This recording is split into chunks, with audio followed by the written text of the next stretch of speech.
Chapter 5. Naaman cured of leprosy.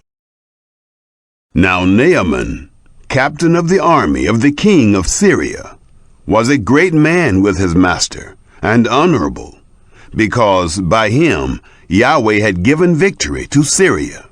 He was also a mighty man of valor, but he was a leper. The Syrians had gone out in bands, and had brought away captive out of the land of Israel a little maiden, and she waited on Naaman's wife. She said to her mistress, "I wish that my lord were with the prophet who is in Samaria. Then he would heal him of his leprosy." Someone went in and told his lord, saying, "The maiden who is from the land of Israel said this." The king of Syria said, "Go now, and I will send a letter to the king of Israel." He departed, and took with him 10 talents of silver, and 6,000 pieces of gold, and 10 changes of clothing.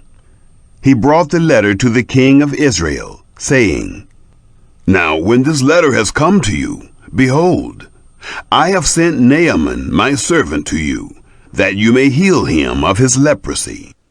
It happened, when the king of Israel had read the letter, that he tore his clothes, and said, "Am I God, to kill and to make alive, that this man sends to me to heal a man of his leprosy? But please consider and see how he seeks a quarrel against me." It was so, when Elisha, the man of God, heard that the king of Israel had torn his clothes, that he sent to the king, saying, "Why have you torn your clothes? Let him come now to me, and he shall know that there is a prophet in Israel." So Naaman came with his horses and with his chariots, and stood at the door of the house of Elisha. Elisha sent a messenger to him, saying, "Go and wash in the Jordan 7 times, and your flesh shall come again to you, and you shall be clean." But Naaman was angry, and went away, and said, "Behold, I thought, he will surely come out to me, and stand, and call on the name of Yahweh his God, and wave his hand over the place, and heal the leper. Aren't Abana and Pharpar, the rivers of Damascus, better than all the waters of Israel? Couldn't I wash in them and be clean?" So he turned, and went away in a rage. His servants came near, and spoke to him, and said, "My father, if the prophet had asked you to do some great thing, wouldn't you have done it? How much rather then, when he says to you, 'Wash and be clean'?" Then went he down, and dipped himself 7 times in the Jordan, according to the saying of the man of God, and his flesh was restored like the flesh of a little child, and he was clean. Gehazi's greed and leprosy. He returned to the man of God, he and all his company, and came and stood before him, and he said, "See now, I know that there is no God in all the earth, but in Israel. Now therefore, please take a gift from your servant." But he said, "As Yahweh lives, before whom I stand, I will receive none." He urged him to take it, but he refused. Naaman said, "If not, then please let there be given to your servant 2 mules burden of earth, for your servant will from now on offer neither burnt offering nor sacrifice to other gods, but to Yahweh. In this thing may Yahweh pardon your servant.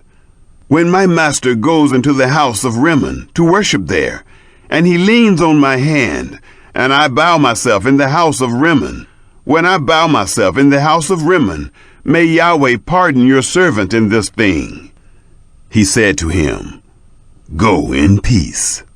So he departed from him a little way. But Gehazi, the servant of Elisha, the man of God, said, "Behold, my master has spared this Naaman the Syrian in not receiving at his hands that which he brought. As Yahweh lives, I will run after him and take something from him." So Gehazi followed after Naaman.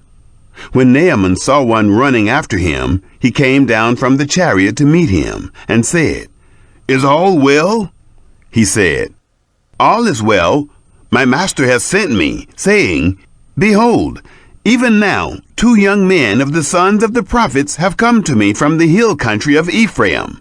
Please give them a talent of silver and 2 changes of clothing.'" Naaman said, "Be pleased to take 2 talents. He urged him and bound 2 talents of silver in 2 bags, with 2 changes of clothing, and laid them on 2 of his servants, and they carried them before him. When he came to the hill, he took them from their hand and stored them in the house. Then he let the men go, and they departed. But he went in and stood before his master. Elisha said to him, "Where did you come from, Gehazi?" He said, "Your servant went nowhere." He said to him, "Didn't my heart go with you when the man turned from his chariot to meet you? Is it a time to receive money and to receive garments and olive groves and vineyards and sheep and cattle and male servants and female servants? Therefore, the leprosy of Naaman will cling to you and to your seed forever." He went out from his presence a leper, as white as snow. Chapter 6. The axe head floats. The sons of the prophets said to Elisha, "See now, the place where we dwell before you is too small for us. Please let us go to the Jordan, and every man take a beam from there, and let us make us a place there where we may dwell." He answered, "Go." One said, "Please be pleased to go with your servants." He answered, "I will go." So he went with them. When they came to the Jordan, they cut down wood. But as one was felling a beam, the axe head fell into the water. Then he cried and said, "Alas, my master, for it was borrowed." The man of God asked, "Where did it fall?" He showed him the place. He cut down a stick, threw it in there, and made the iron float. He said, "Take it." So he put out his hand and took it. Elisha captures blinded Syrians. Now the king of Syria was warring against Israel, and he took counsel with his servants, saying, "My camp will be in such and such a place." The man of God sent to the king of Israel, saying, "Beware that you not pass such a place, for the Syrians are coming down there." The king of Israel sent to the place which the man of God told him and warned him of, and he saved himself there, not once nor twice. The heart of the king of Syria was very troubled about this. He called his servants and said to them, "Won't you show me which of us is for the king of Israel?" One of his servants said, "No, my lord, O king, but Elisha, the prophet who is in Israel, tells the king of Israel the words that you speak in your bedroom." He said, "Go and see where he is, that I may send and get him." It was told him, saying, "Behold, he is in Dothan." Therefore he sent horses, chariots, and a great army there. They came by night and surrounded the city. When the servant of the man of God had risen early and gone out, behold, an army with horses and chariots was around the city. His servant said to him, "Alas, my master, what shall we do?" He answered, "Don't be afraid, for those who are with us are more than those who are with them." Elisha prayed and said, "Yahweh, please open his eyes that he may see." Yahweh opened the eyes of the young man, and he saw, and behold, the mountain was full of horses and chariots of fire around Elisha. When they came down to him, Elisha prayed to Yahweh and said, "Please, strike this people with blindness." He struck them with blindness, according to the word of Elisha. Elisha said to them, "This is not the way, neither is this the city. Follow me, and I will bring you to the man whom you seek." He led them to Samaria. It happened, when they were come into Samaria, that Elisha said, "Yahweh, open the eyes of these men, that they may see." Yahweh opened their eyes, and they saw, and behold, they were in the midst of Samaria. The king of Israel said to Elisha when he saw them, "My father, shall I strike them? Shall I strike them?" He answered, "You shall not strike them. Would you strike those whom you have taken captive with your sword and with your bow? Set bread and water before them, that they may eat and drink, and go to their master." He prepared great feast for them. When they had eaten and drunk, he sent them away, and they went to their master. The bands of Syria stopped raiding the land of Israel. The siege and famine of Samaria. It happened after this that Ben-Hadad, king of Syria, gathered all his army, and went up and besieged Samaria. There was a great famine in Samaria. Behold, they besieged it until a donkey's head was sold for 80 pieces of silver, and the fourth part of a cab of dove's dung for 5 pieces of silver. As the king of Israel was passing by on the wall, a woman cried to him, saying, "Help, my lord, O king." He said, "If Yahweh doesn't help you, from where could I help you? From the threshing floor or from the winepress?"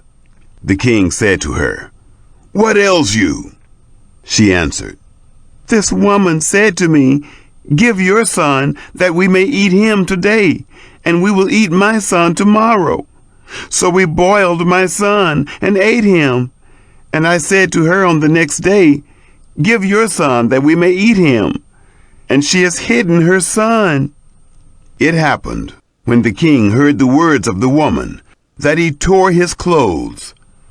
Now he was passing by on the wall. And the people looked, and behold, he had sackcloth underneath on his flesh.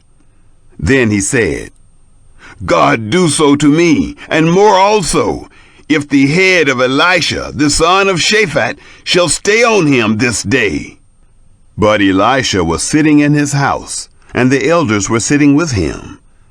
Then the king sent a man from before him. But before the messenger came to him, he said to the elders, "Do you see how this son of a murderer has sent to take away my head? Behold, when the messenger comes, shut the door, and hold the door shut against him. Isn't the sound of his master's feet behind him?" While he was still talking with them, behold, the messenger came down to him. Then he said, "Behold, this evil is from Yahweh. Why should I wait for Yahweh any longer?" Chapter 7. Elisha prophesies plenty in Samaria. Elisha said, "Hear the word of Yahweh. Thus says Yahweh, tomorrow about this time, a measure of fine flour will be sold for a shekel, and 2 measures of barley for a shekel in the gate of Samaria." Then the captain on whose hand the king leaned answered the man of God and said, "Behold, if Yahweh made windows in heaven, could this thing be?" He said, "Behold, you shall see it with your eyes, but shall not eat of it." The Syrians flee. Now there were 4 leprous men at the entrance of the gate. They said one to another, Why do we sit here until we die? If we say, we will enter into the city, then the famine is in the city, and we shall die there. If we sit still here, we also die. Now therefore, come, and let us surrender to the army of the Syrians. If they save us alive, we will live, and if they kill us, we will only die." They rose up in the twilight to go to the camp of the Syrians. When they had come to the outermost part of the camp of the Syrians, behold, there was no man there. For the Lord had made the army of the Syrians to hear a noise of chariots and a noise of horses, even the noise of a great army. And they said one to another, "Behold, the king of Israel has hired against us the king of the Hittites and the kings of the Egyptians to come on us." Therefore they arose and fled in the twilight, and left their tents and their horses and their donkeys, even the camp as it was, and fled for their life. When these lepers came to the outermost part of the camp, they went into one tent, and ate and drank, and carried there silver and gold and clothing, and went and hid it. Then they came back and entered into another tent, and carried there also, and went and hid it. Then they said one to another, "We aren't doing right. This day is a day of good news, and we keep silent. If we wait until the morning light, punishment will overtake us. Now therefore, come, let us go and tell the king's household." So they came and called to the porter of the city, and they told them, saying, "We came to the camp of the Syrians, and behold, there was no man there, neither voice of man, but the horses tied, and the donkeys tied, and the tents as they were." He called the porters, and they told it to the king's household within. The king arose in the night, and said to his servants, "I will now show you what the Syrians have done to us. They know that we are hungry. Therefore are they gone out of the camp to hide themselves in the field, saying, when they come out of the city, we shall take them alive and get into the city." One of his servants answered, "Please, let some take 5 of the horses that remain, which are left in the city. Behold, they are like all the multitude of Israel who are left in it. Behold, they are like all the multitude of Israel who are consumed. Let us send and see." They took, therefore, 2 chariots with horses, and the king sent after the army of the Syrians, saying, "Go and see." They went after them to the Jordan, and behold, all the way was full of garments and vessels, which the Syrians had cast away in their haste. The messengers returned and told the king. The people went out and plundered the camp of the Syrians. So a measure of fine flour was sold for a shekel, and 2 measures of barley for a shekel, according to the word of Yahweh. The king appointed the captain on whose hand he leaned to be in charge of the gate. And the people trod on him in the gate, and he died, as the man of God had said, who spoke when the king came down to him. It happened, as the man of God had spoken to the king, saying, 2 measures of barley for a shekel, and a measure of fine flour for a shekel, shall be tomorrow about this time in the gate of Samaria. And that captain answered the man of God, and said, Now behold, if Yahweh should make windows in heaven, might such a thing be? And he said, Behold, you shall see it with your eyes, but shall not eat of it. It happened like that to him, for the people trod on him in the gate, and he died.